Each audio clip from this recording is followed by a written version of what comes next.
حضرت عیسیٰ علیہ السلام کے پاس ایک شخص آیا، کہنے لگا میں نے آپ کے ساتھ رہنا ہے، میں نے ہمیشہ آپ فرمانے لگے میں ضرور ساتھ رکھوں گا پر دنیا داری کا مطالبہ نہ کرنا جی۔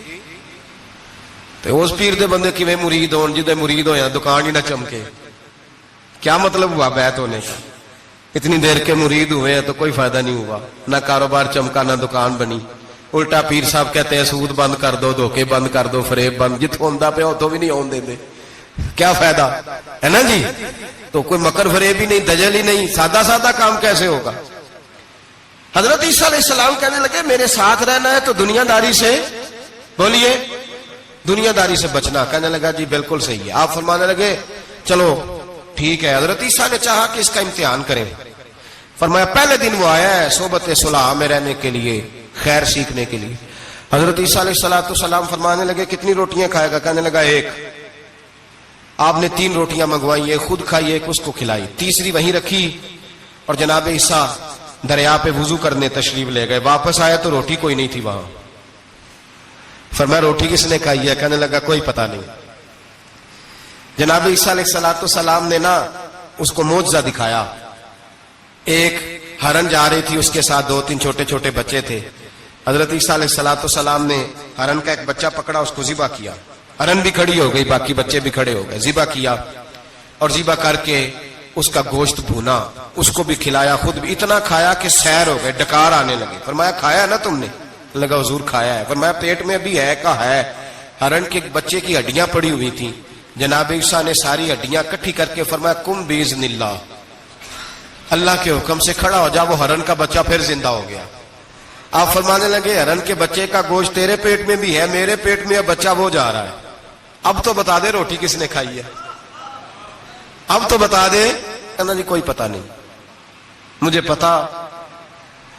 حضرت عیسیٰ علیہ السلام اس کو ساتھ لے گئے، دریا کے اس پار جانا تھا۔ فرمایا ہاتھ پکڑا چلو گزرو۔ دریا میں پیر رکھا، اس کا بھی اپنا بھی۔ کہنے لگا جی ڈوب جاؤں گا۔ فرمایا تو میرے ساتھ ہے، تجھے معجزہ دکھانا ہے، اللہ کی قدرت دکھانی ہے۔ پیر رکھا دریا میں، پیدل چلتے ہوئے دوسرے کنارے چلے گئے، کوئی ڈوبا نہیں، پیر بھیگا نہیں۔ فرمایا اتنی بڑی تو نے معجزہ دیکھا، اب تو بتا دے روٹی کس نے کھائی ہے؟ کہنے لگا جی پتا، مجھے خبر، حالانکہ سانو سارا ہی پتا ہوتا ہے، پتا نہیں مجھے، بولے بن جاتے ہیں نا منٹ میں۔ حضرت عیسیٰ کہنے لگے میں اللہ کا پیغمبر ہوں، مجھے منوانا آتا ہے۔ دریا کے اس پار گئے تو ریت تھی، صحرا کا علاقہ تھا۔ جناب عیسیٰ نے ریت کٹھی کی، چھوٹی چھوٹی ڈھیریاں لگائیں، 3 ڈھیر ریت کے لگ گئے، 3 ڈھیر۔ جب 3 ڈھیر لگ گئے تو جناب عیسیٰ علیہ السلام نے پھونک ماری، وہ ساری کی ساری ریت سونا بن گئی۔ حضرت عیسیٰ علیہ السلام کہنے لگے یہ 3 حصے ہیں سونے کے، ایک حصہ میرا ہے، ایک تیرا ہے، اور تیسرا اس کا جس نے تیسری روٹی کھائی ہے۔ کہنے لگا جی میں نے ہی کھائی ہے۔ تیسرا حصہ اس کا جس نے تیسری روٹی کھائی۔ کہنے لگا جی روٹی، فوراً مان گیا، بے قدرہ کچھ قدر نہ جاتی، کیتی خوب تسلی ہو، اے دنیا دار پجاری زردے کتیاں دے گل ٹلی ہو، میں نے ہی کھائی ہے۔ وہ میاں صاحب کمال کر گئے، اور ایک شخص لے گیا میاں محمد بخش علیہ رحمہ کو تانگے پہ بٹھا کے، کہنے لگا یہ پہلی بھی میری، وہ بھی میری، وہ باغ بھی میرا، یہ میرے چاچے کی، وہ میرے تائے کی، یہ میرے دادے کی، بڑے مالدار ہیں۔ آپ فرمانے لگے چل چھوڑ کوئی اور بات بھی کر۔ نہیں جی نہیں، وہ فلانی شے بھی میری۔ آپ فرمانے لگے یہ بتا تجھ سے پہلے کس کی تھی؟ کہنے لگا فلانے سے خریدی ہے۔ فرمایا اس سے پہلے کس کی تھی؟ چپ کر گیا۔ آپ فرمانے لگے دانش مندہ نہ کم نہ ہی دل دنیا نہ لانا، اس بوٹی کئی خامد کیتے، جو کیتا سو کھانا، چھوڑ اس کی بات نہ سنا، اس کا تو کبھی کوئی مالک ہوتا ہے کبھی کوئی ہوتا ہے۔ کہنے لگا جی میں نے ہی کھائی ہے روٹی۔ تو حضرت عیسیٰ کہنے لگے تو نے ظلم کیا، نبی کی صحبت پر تو نے ایک روٹی کو فوقیت دی، ایک روٹی، اور مجھے دھوکہ دیا اللہ کے پیغمبر کو۔ فرمایا جا میں نے مال کا کیا کرنا ہے، سارا ہی سونا تیرا ہے، 3 ڈھیریاں تو ہی رکھ لے۔ حضرت عیسیٰ کہہ کے گزرے تو پیچھے سے ڈاکو آ گئے، تلواریں ہاتھ میں، 2 ڈاکو، سونا پڑا ہوا دیکھا۔ کہنے لگے تیرا ہے؟ کہا میرا ہے۔ کہنے اٹھ دوڑ جا تجھے قتل کر دیں گے۔ منت کرنے لگا، کہنے لگا یار اس طرح کرو نا، بانٹ کے کھاتے ہیں، بانٹ کے کھا لیتے ہیں۔ بات طے ہو گئی، ایک ایک ڈھیری کے مالک ہو گئے۔ اب وہ بات چیت ہونے لگی، نام پتہ واقفیت ہو گئی، تعارف ہو گیا۔ اب وہ جو 2 ڈاکو تھے ان کو وہ شخص کہنے لگا بھوک لگی ہے یار کو روٹی کھاؤ. کچھ پیسے دے کے ایک کو بھیجا, وہ جو 2 ڈاکو تھے ان میں سے جو کمزور تھا اس کو بھیجا کہ جاؤ کھانا لے کے آؤ. وہ کھانا لینے گیا تو پیچھے سے کہنے لگا تیرا رشتہ دار ہے؟ کہا نہیں. کوئی تعلق؟ کہنے لگا کوئی نہیں. آدھا حصہ کیوں دیتے ہو؟ کہنے لگے کمزور سا بندہ ہے, روٹی شوٹی لا دیتا ہے, میرے کام شام کرتا ہے, تو میں اس کو آدھا. اس نے کہا دفع کرو, چھوٹے چھوٹے کام کرتا ہے تم آدھا حصہ دیتے ہو, آتا تو پکڑ کے قتل کر دیتے ہیں, سونا آدھا آدھا بانٹیں گے. ٹھیک ہو گیا جی.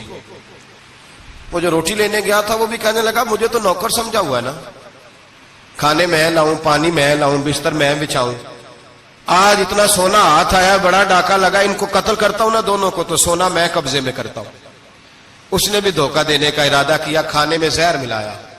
امام راضی فرماتے ہیں وہ زہر ملا کھانا لے کے پہنچا, روٹی رکھی تھی, ان دونوں نے یک بارگی حملہ کیا, اسے قتل کر دیا. قتل کر کے لاش دریا میں پھینکی, مست ہو کے کھانے لگے. جب سیر ہوئے تو پھر پیٹ کٹنے لگا, انتڑیاں ٹوٹنے لگی, ناک منہ کان ہر چیز سے خون نکلنے لگا. چیخے مارتے کوئی سارا سونا لے لے ہمیں بچا لے, سارا کچھ لے لے جان بخش دے, رونے لگے تڑپنے لگے. لیکن اب کوئی بچانے نہیں آیا, کوئی داد رسی کو نہ آیا. تینوں لاشیں ایک دریا میں, دوسری وہاں, مر گئے, مردہ ہو گئے. حضرت عیسیٰ علیہ السلام چند گھنٹوں کے بعد گزرے تو لوگوں نے کہا حضور یہ کیا ہے؟ فرمایا دنیا داری کا انجام, لالچ کا انجام, دھوکے کا انجام, فریب کا انجام. او بھائی بیماری لگ گئی سیٹھ صاحب کو, مالدار صاحب کو, چودھری صاحب بیمار ہو گئے, کروڑوں روپیہ پڑا تجوری میں, لیکن شفا کبھی خریدی نہیں جا سکتی, صحت کسی دکان سے ملتی نہیں, دھوکے سے اکٹھا کیا ہوا مال وہ پڑا ہے سامنے, لیکن اس کے منہ سے چند نوالے نہیں اتر رہے. یہاں تک حالات ہیں. ہماری عدالتوں کا اللہ حافظ ہے, اب وہاں کیس جاتے ہیں خلا کے, خلا کا کیس گیا, خاوند کے خلاف بی بی نے مقدمہ کر دیا. اب عورتیں اللہ ماشاءاللہ دھوکہ دیتی ہیں, ایڈریس غلط بتاتی ہیں. خاوند کو نوٹس گیا, اب اس کو ملے گا تو وہ عدالت میں آئے گا نا. میں آپ کو جینون کیس ایسے دکھا سکتا ہوں, میرے پاس لوگ مسئلہ پوچھنے آتے ہیں. غلط ایڈریس دیا, 3 پیشیوں پہ خاوند نہیں گیا تو عدالت نے طلاق کی ڈگری جاری کر دی. کسی فقہ کے کسی مفتی کے نزدیک طلاق نہیں ہوتی, لیکن عورتیں دوسرا نکاح کر کے پھر رہی ہیں. کسی سنے غور کرے, اس میں اختلاف بھی نہیں ہے, مسالک کا نکاح نہیں, لیکن طلاق. اب ہم نے دھوکہ دیا, بھائی دیکھیں میرے پاس طلاق ہے یونین کونسل کی, یہ میرے پاس طلاق ہے عدالت کی, یہ میرے کیا کر. طلاق نکاح یونین کونسل کے ساتھ ہوتا ہے کہ خاوند کے ساتھ؟ اور بولے تو صحیح یار, کس کے ساتھ ہوتا ہے؟ تو طلاق یونین کونسل دے گی, خاوند دے گا؟ عجیب تماشا ہے. عدالت کے ساتھ نکاح ہوا کہ خاوند کے ساتھ؟ عجیب بات ہے بھائی. کسی جاؤ چوتھے آدمی سے کو طلاق دے دے, کیسے طلاق ہو؟ موٹی سی بات ہے. اور لوگ آ کے گھر بسانا ہوتا ہے نا, اور اللہ معاف کرے اس دھوکے میں کئی دفعہ سرپرست بھی شامل ہوتے ہیں اور دلیلیں دیتے ہیں, کہتے جی نہیں پھر ڈالتے غلط ہے, پاکستان کا قانون. میں نے کہا مجھے کیا بتاتے ہو, پاکستان کے قانون عدالت کی میں بات ہی نہیں کرتا, میں تو رسول اللہ کی بات کرتا ہوں, تو نبی پاک کی بات کر رہا ہوں. جب مصطفیٰ کریم کا قانون آ گیا تو بات ختم ہو گئی, وہ کوئی سا بھی قانون ہو. دھوکہ اتنا عام ہے, فریب اتنا عام ہے, جھوٹ اتنا عام ہے, دجل اتنا عام ہے. لوگ ہر بات میں دھوکہ, دینداری میں دھوکہ, نکاح اور طلاق میں دھوکہ, ہر جگہ لوگ دھوکے کے ساتھ جینا چاہتے ہیں. فریب اور فراڈ کا لائسنس. اگر آپ ناراض نہ ہو جائیں, جس وکیل نے کیس پکڑا ہوتا ہے اسے پتا ہوتا ہے کہ جو آدمی میرے پاس لے کے آیا جھوٹا ہے کہ سچا ہے, پتا ہوتا ہے کہ نہیں؟ چلو ہونے کا مطلب یہ نہیں کہ تسی وکیلاں دے دوالے ہو جائے, لیکن یہ بتائیں اسے خبر ہوتی ہے کہ نہیں؟ نہیں تو ہمیں کوئی نہیں پتا اس گل کا. پتا ہوتا ہے نا, تو پھر کیوں اس کا کیس لے کے عدالت میں جاتا ہے؟ پتا ہے نا سارا. جو گاہک ساتھ گئے ہوئے, اور ہمارے معاشرے میں تو مرد ہونے کی علامت ہے, مرد ہونے کی, چودھری ہونے کی علامت ہے کہ یار اگر کوئی غلطی کر کے آیا تو اس کی سپورٹ کرنی ہے. یہ مرد ہونے کی علامت ہے, یہ مرد ہونے کی علامت ہے. مرد وہ ہوتے ہیں جو سپورٹ کرتے ہیں دوستوں کے گناہوں میں, وہ مرد ہوتے ہیں. شرم آنی چاہیے, نظر جھک جانی چاہیے یہ بات کرتے گناہوں میں, وہ مرد ہوتے ہیں. شرم آنی چاہیے, نظر جھک جانی چاہیے یہ بات کرتے ہوئے. میں یاروں کا یار ہوں, یار اگر گناہ میں الجھ جائیں گے تو میں سپورٹ کروں گا. 6 معنی دارد. میرے نبی پاک صلی اللہ علیہ وسلم نے فرمایا اپنے بھائی کی مدد کر چاہے وہ ظالم ہو یا مظلوم ہو. تو صحابہ نے کہا حضور ظالم کی مدد کیسے کریں؟ فرمایا اسے ظلم سے روک دو، یہ تمہاری مدد ہوگی اس کے حق میں. اسے منع کرو ظلم سے. کیا تو یہ مرد ہونے کی علامت ہے کہ میرا بھائی آ گیا تو جیسے کہے گا میں نے ویسے کرنا ہے؟ اس کا ہاتھ پکڑ، اسے منع کر، یہ تیری مردانگی کی علامت. میرے نبی پاک علیہ الصلوۃ والسلام نے فرمایا میرا مومن کبھی کسی کو دھوکا، اس کے مزاج میں دھوکا نہیں ہوتا، فریب نہیں ہوتا، فریب نہیں. ہمارے ہاں ایک اور بات بھی اب بڑی عام ہے، اتنے لمبے آرٹیکل چھپے ہیں، کبھی کتابیں کھول کے پڑھو کہ ہم اسلام کی رسوائی کا کتنا سبب بن رہے ہیں. یورپ پہ نوجوان گئے اور ان عورتوں سے نکاح کیے صرف نیشنلٹی لینے کے لیے. کیا نیشنلٹی لینے کے لیے غیروں سے دھوکا کرنا جائز ہے؟ میرے نبی پاک صلی اللہ علیہ وسلم بدر میں تھے، 2 صحابی آ رہے تھے، دونوں بہادر صحابی تھے. رستے میں ابو جہل سے ملاقات ہو گئی. ابو جہل کہنے لگا تم جا رہے ہو اپنے نبی کے ساتھ جنگ میں تعاون کرو گے؟ وہ صحابہ کہنے لگے نہیں، ہم تو ویسے جا رہے ہیں، ہم بالکل بھی جنگ نہیں کریں گے. کا وعدہ کرتے ہو؟ کا وعدہ کرتے ہیں. وہ دونوں آ گئے حضور کے پاس، یا رسول اللہ صلی اللہ علیہ وسلم ہم آ رہے تھے اور ابو جہل ملا ہے، ہم نے وعدہ کر لیا ہم جنگ نہیں لڑیں گے. 313 لوگ تھے اور ایک آدمی کی ضرورت تھی. کہا حضور کافر سے وعدہ کیا ہے، کافر سے. نبی پاک نے فرمایا تم ہتھیار نہیں اٹھاؤ گے. وعدہ کافر سے کیا پر کیا تو ایک مومن نے ہے نا. ایک شمون نام کے بزرگ تھے، بنی اسرائیل سے تعلق تھا، بڑی عبادت کرتے تھے، 1000 سال عبادت فرمائی، ساری رات نفل پڑھتے، سارا دن روزہ رکھتے اور پھر روزہ رکھ کے تو کافروں سے جہاد کرتے. ساری زندگی جہاد میں گزاری، جس جنگ میں گئے اللہ نے فتح عطا فرمائی. یہ ذرا سوچئے کہ جس کا تذکرہ میرے نبی پاک فرما رہے ہیں وہ کتنا بڑا آدمی ہوگا. ولی اگرچہ بنی اسرائیل کے تھے لیکن اتنا زبردست ان کا جہاد کرنے کا طریقہ تھا. بڑا جہاد کیا، بڑی انہوں نے، کافر بڑے پریشان تھے کہ بندہ قابو نہیں آتا. بڑی دور تک بات گئی، بڑی جدوجہد کی، لیکن حضرت شمون علیہ رحمہ بنی اسرائیل کے ولی تھے، قابو نہ آئے. آخر ان کی بیوی کو خریدا. اور یہ 1-2 مثالیں بیویوں کی آ گئی ہیں، خامد بھی بکتے ہیں، یاد رکھنا، بھائی بھی بکتے ہیں. اللہ ماشاءاللہ جب کوئی بکنے پہ آتا ہے تو پھر وہ اپنے معیار کو قائم نہیں رکھتا، پھر لوگ گر جاتے ہیں معیار سے. بیوی کو خریدا. کہنے لگے تو نے اس کے ساتھ رہ کے کیا وقت گزارا ہے؟ کہنے لگی کوئی سکھ نہیں پایا، ایک وقت روٹی ایک وقت کی بھوک، درویشی کا درس دیتا ہے، کچھ بھی نہیں ملا. حضرت شمون علیہ رحمہ کی بیوی جب خریدی گئی، کہنے لگے جب یہ چونکہ یہ کم سوتے ہیں اور جتنی دیر سوتے ہیں گہری نیند سوتے ہیں، جب گہری نیند سو جائے تو رسیوں کے ساتھ جکڑ دینا. امام غزالی علیہ رحمہ نے اس کو لکھا ہے، رسیوں کے ساتھ جکڑ دیا بیوی نے. حضرت شمون اٹھے نہ تو اپنے آپ کو رسیوں سے بندھا ہوا دیکھا، اللہ اکبر کہا. جب اللہ اکبر کہا تو ساری رسیاں ٹوٹ گئیں. بیوی سے کہنے لگے تو نے کیوں باندھا؟ اس نے پھر دھوکہ دیا. کہنے لگی ہر جنگ میں لوگ آ کے بتاتے تھے تیرا خاوند بڑا دلیر ہے، میں نے کہا میں بھی دیکھوں کتنا دلیر ہے. سارے ایک نیا رنگ، ایک نیا روپ، ایک نیا طریقہ، تو میں نے تو آزمایا ہے. اور یہ تو چھوٹی چھوٹی رسیاں تھیں. آپ فرمانے لگے چلو ٹھیک ہے، اگر تو نے آزمایا ہے تو پھر دیکھ بھی لیا ہے. کچھ دنوں کے بعد اس نے زنجیروں سے باندھ دیا، لوہے کی زنجیروں سے. اٹھے تو بندھا ہوا پایا، اللہ اکبر کا تو زنجیریں بھی ٹوٹ گئیں. فرمانے لگے یہ تو نے کیا کیا؟ کہنے لگی دیکھنا چاہتی تھی، کچی رسیاں تو توڑ لیتے ہو، زنجیریں بھی ٹوٹتی ہیں کہ نہیں؟ ہاں بھائی ٹھیک آ کے لوگ بتاتے ہیں تو واقعی دلیر ہے، ہر جنگ میں کامیاب ہوتا ہے. اب قریب بیٹھنے لگی، کھانا اپنے ہاتھوں سے کھلانے لگی، فریب کرنے لگی، دھوکہ دینے لگی. کہنے لگی بتاؤ تو صحیح طاقت کا راز کیا ہے؟ مومن نرم دل ہوتا ہے. ایک دفعہ کوئی مسکرا کے پاس آتا ہے تو سمجھتا ہے کہ شاید یہ میرا خیر خواہ ہے، اس لیے مومن دھوکے کھاتے ہیں، دھوکے دیتے نہیں.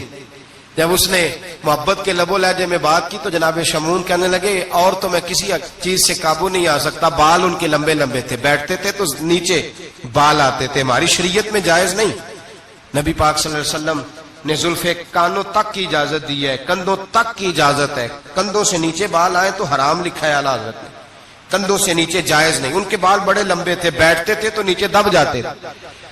حضرت شمون کہنے لگے مجھے دنیا کی تو کوئی طاقت نہیں باندھ سکتی، ہاں میرے بالوں سے مجھے باندھ دیا جائے تو پھر نہیں میں اٹھ سکتا. بس اس کے ہاتھ بات آ گئی، اس نے کھانا بھی کھلایا، اس نے بستر بھی بچھا کے دیا، پیر بھی دبایا. جب سو گئے تو اس نے ان کے بالوں سے انہیں باندھ دیا. اور کافروں کو جا کے بتایا کہ آج نہیں کھول سکے گا. جب اٹھے تو بندھا ہوا دیکھا, بیوی کی طرف دیکھا, کہا تجھے خیال نہیں آیا کھول دے؟ کہنے لگی ساری زندگی غربت دی تو نے, یہ دیکھ مجھے ہیرے ملے ہیں, کنگن ملے ہیں, یہ دیکھ میرے کانوں میں ہیرا, سونا, چاندی, ہر چیز, چل جا, تیرا کیا کرنا ہے؟ ساری رات عبادتیں, سارا دن تو ذکر فکر اور جہاد میں گزار دیتا. دھوکہ دیا. ان کافروں نے آ کے ستون کے ساتھ چارپائی اٹھائی اور ستون کے ساتھ کھڑی کی, پھر رسیوں اور زنجیروں سے باندھا. اللہ کے ولی کا سب سے پہلے ناک کاٹا, پھر تلوار کے ساتھ کان کاٹے, پھر آنکھیں نکالی.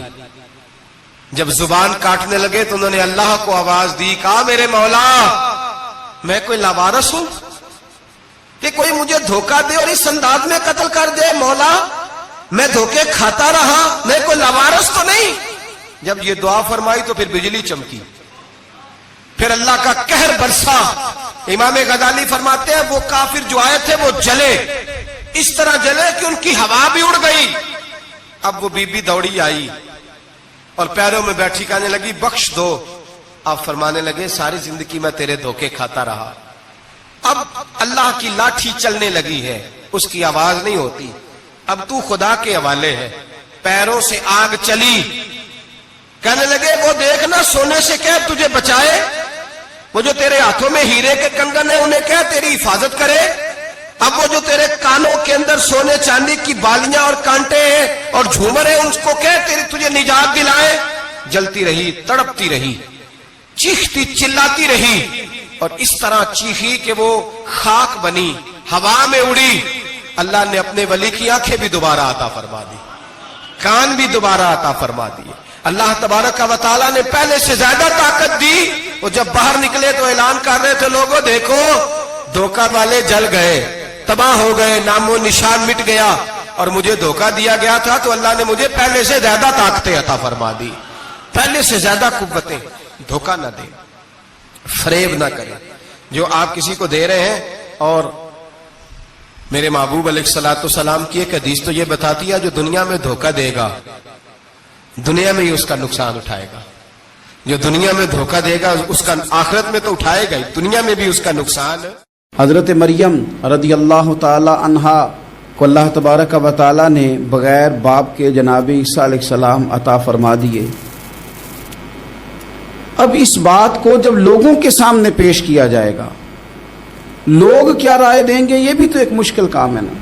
وہ خاتون, وہ پاک باز عورت جس نے اپنی زندگی کے سارے اوقات ہی اللہ کے گھر مسجد میں گزارے, جس کی ماں پاک ہے, باپ پاک ہے, خاندان پاک ہے, اس خاتون کو بغیر باپ کے جب گود میں بچہ لے کے لوگوں کے سامنے جانا ہے تو کن رویوں کا سامنا کرنا ہے یہ آپ سمجھ سکتے ہیں.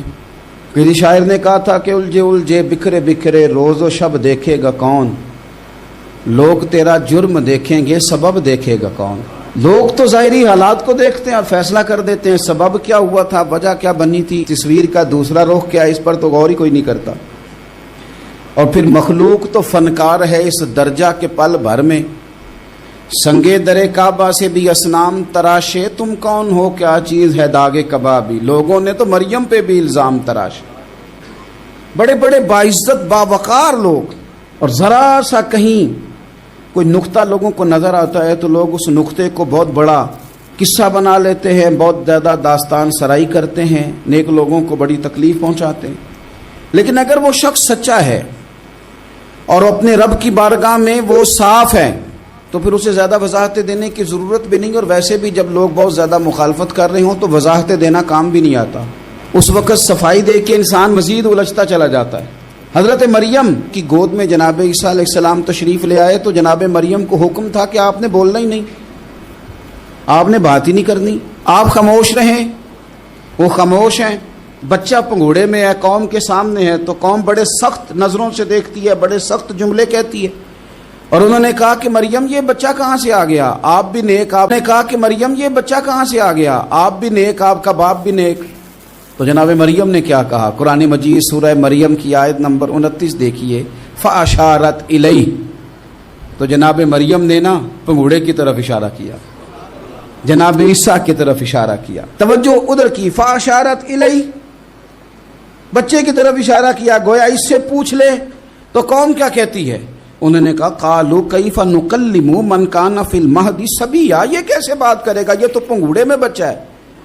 پنگوڑے میں بچے بھی کبھی بولے ہیں؟ وہ بولتے ہیں بھائی، پر جب رب چاہے، اور جب اللہ اپنے بندوں کو صاف کرنا چاہے، اور جب رب اپنے بندوں کی عزتوں کا محافظ بنے تو بچے پنگوڑوں میں بھی بولتے ہیں۔ جناب یوسف کے لیے بھی بولا تھا، جناب عیسیٰ بھی پنگوڑے میں بولے تھے، جناب جریج کے لیے بھی بولا تھا۔ بچے بولتے ہیں، لیکن کب؟ جب رب چاہے۔ کیسے بولے گا، یہ تو پنگوڑے میں ہے۔ لیکن جب انہوں نے دیکھا نا بچے کی جانب، آپ نے منہ سے نہیں کہا، وہاں تو حکم تھا چپ رہنا ہے، وہ خاموش تھی۔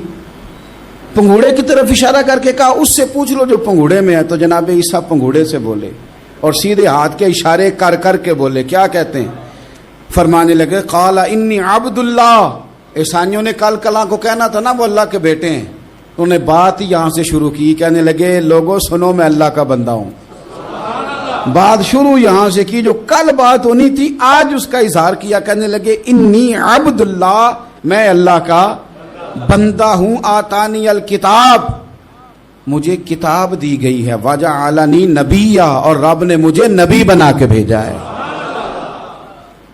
10 منٹ پہلے جناب مریم کے بارے میں رائے لوگوں کی اور تھی، اور 10 منٹ کے بعد اور تھی۔ 5 منٹ پہلے باتیں اور تھیں، اور 5 منٹ کے بعد باتیں اور تھیں۔ جب رب بندوبست کر دے، جب اللہ اہتمام کر دے، میرے بھائی ضروری تو نہیں کہ ہم پریشان ہی رہیں کہ یار یہ کام میں نے کیا نہیں، میرے کھاتے ڈال دیا گیا، یار اس جرم کا میں مجرم ہی نہیں اور میرے منہ پہ سیاہی ملنے کی کوشش کی جا رہی، یہ میرا کھاتا ہی نہیں اور لوگ مجھے تکلیف دے رہے ہیں۔ ضروری نہیں کہ آپ ہی وضاحت کریں، میرا رب بھی بندوبست فرما دیا کرتا ہے۔ یوسف رات کو سویا تو تڑپ کے اٹھا، کیا ہوا؟ گھر والے کہنے لگے کیا ہوا؟ کہنے لگے سعید بن جبیر خواب میں آیا اور کہتے ہیں اٹھ مجھے بتا تو نے مجھے کیوں قتل کیا، بتا بتا کیوں مارا۔ اگلی رات پھر سویا تو وہی خواب، پھر سویا تو وہی خواب۔ گناہ نفسیاتی مریض بنا دیتا ہے، ظلم تجھے مخبوط الحواس کر دیتا ہے۔ جب تو زیادتی کرتا ہے تو اللہ فرماتے ہیں کہ میں، تو اللہ کو بھولتا ہے، اللہ تجھے اپنا آپ بھلا دیتا ہے، پھر تو بھول جاتا ہے، پھر تو سیدھے رستے پہ چلتا ہے پر بھٹک جاتا ہے، پھر تو صحیح رستوں کا تعین کر کے بھی گمراہ ہوتا ہے، پھر تو روز وہی گاڑی چلاتا ہے پر اب جب تو بریک لگاتا ہے تو نہیں لگتی۔ جب گناہوں کے ساتھ تو مخبوط الحواس ہوتا ہے تو روز وہ کاروبار کرتا ہے، لیکن جب تیرے گناہ تجھے گھیر لیتے ہیں پھر اسی کاروبار میں تو نقصان اٹھاتا ہے۔ حجاج بن یوسف تڑپتا ہے، روتا ہے، یہاں تک کہ بیمار ہو گیا، پیٹ میں درد ہوتی ہے، پتہ نہیں کیا ہوا، تکلیف ہوتی ہے، پتہ نہیں، سارے حکیم طبیب ڈاکٹر کوئی نہ سمجھ سکا کہ بیماری کیا ہے۔ جو بیماریاں خدائی ہوتی ہیں ان کا لوگوں کو پتا، جو آزمائشیں رب کی جانب سے ہوتی ہیں وہ ڈاکٹروں کے ہتھے نہیں چڑھتی، جو تکلیفیں اللہ دیتا ہے ان کا حکیم طبیب علاج نہیں کر پاتے، مشکل، اور شفا اسی وقت ہوتی ہے جب اللہ دینا چاہے، اور جب رب بھی دینا نہ چاہے تو بڑے بڑے ڈاکٹر کہتے ہیں کہ ہمارے بس کی بات نہیں رہی۔ بغداد سے حکیم آئے، پیٹ دیکھا، کہنے لگے نہ تیرے معدے میں کوئی دقت ہے، نہ تیرے جگر میں، نہ کسی اور جگہ، ماجرا کیا ہے؟ ایک آخری علاج ہے، آخری، وہ کیا؟ گوشت کا چھوٹا سا ٹکڑا دھاگے کے ساتھ باندھ کے منہ میں ڈالا، اور پھر ایک باریک سا تنکا لے کے اس کو اندر ڈالنے لگے گلے میں۔ وہ گوشت کا ٹکڑا جب حلق کے اندر اتر گیا، اس حکیم نے واپس کھینچا تو کیسے ایسی بدبو آئی جیسی کبھی سونگی نہ تھی۔ جانور کیڑے مکوڑے لگے ہوئے باہر نکلے، اور جب دیکھا تو جتنے محل میں لوگ بیٹھے تھے چلاتے ہوئے نکل گئے کہ یہ کیا مصیبتیں ہیں۔ حکیم بھی اٹھ کے دوڑنے لگا، کہا تجھے کیا ہوا؟ کہنے لگے حجاج تیری بیماری زمینی نہیں، تیری مصیبت زمینی نہیں۔ کہا میری مرض تک تم کیوں نہیں پہنچ پا رہے؟ تو کہنے لگے لگتا ہے تو بد دعا کا مریض ہے، لگتا ہے تو ظلم کا مریض ہے، تو جبر کا مریض ہے۔ تڑپتا رہا، سسکتا رہا۔ ایک وقت وہ بھی آیا کہ گھر والوں نے کمرے میں بند کر کے تالا لگا دیا، دیوار سے ٹکرے مارتا۔ او بھائی، جو گناہوں کے بیمار ہوتے ہیں انہیں شفا نہیں ہوتی، جو ظلم، جبر، بربریت کے بیمار ہوتے ہیں انہیں سکون قلبی میسر نہیں آتا۔ دوائیاں ان بیماریوں کی بنی ہوئی ہیں جو بیماریاں زمینی ہیں، جو بیماریاں خوراک کی بد پرہیزی سے ہوتی ہیں، جو گناہوں کی بد پرہیزی سے ہوتی ہیں، ان کی بیماریاں، ان کی شفا توبہ ہے، ان کی شفا رجوع اللہ ہے، ان کی توبہ اللہ سے معافی مانگنے سے شفا ہوتی ہے۔ حجاج جب مرنے لگا تو بلایا، یہ رنگ بھی ذرا ملاحظہ کیجئے گا، 2-4 قریبیوں کو بلایا، پتہ ہوتا ہے نا اپنے کرتوتوں کا آدمی کو، پتہ سارا ہے سردار موتی تھی، پتہ ہوتا ہے سارا، بلا کے کہنے لگا جب میں مر جاؤں تو مجھے رات کو دفن کرنا،